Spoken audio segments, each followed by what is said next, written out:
Hi there, so my name is Andy Martin and I do blockchain business value design for a living.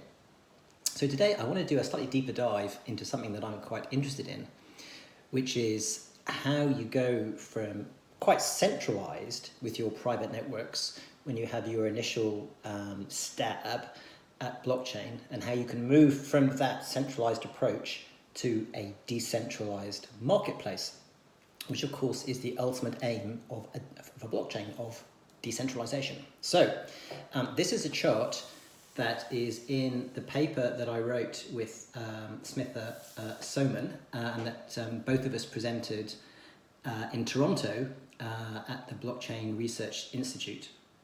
So look, you're going to start down here, where life is nice and simple.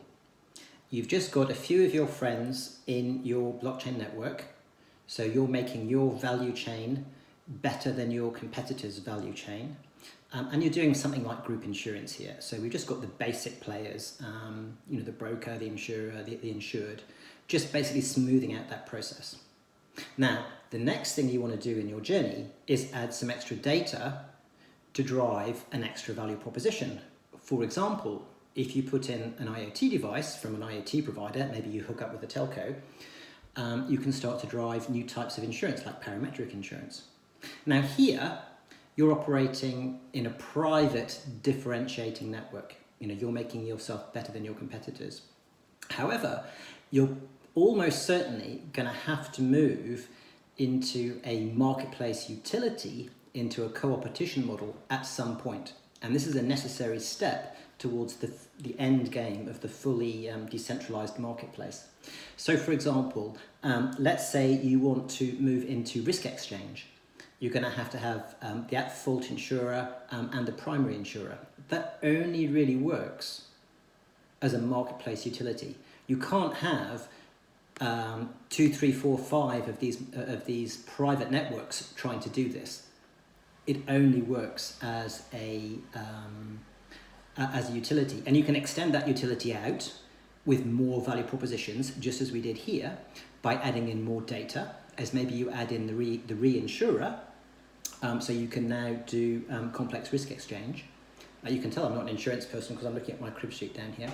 But the beautiful thing is here, we've now got the ability to go the next stage further and create an open marketplace. We've got the foundations here of trusted data at the level of the market.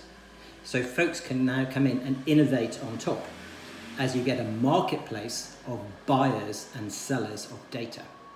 So we've gone from a highly centralized solution to a highly decentralized marketplace. Now, there's a real magic sauce to doing this journey. And that's all about how you manage the governance and how you manage your business and architecture model, your technology model, to enable you to make this transition. That's not something that happens automatically. In fact, we've got the scars on our back here as we've gone from here to here, and we've learned some nasty lessons. So there's a lot of experience involved in doing this. So I hope you enjoyed this video and decentralize everything. Cheerio.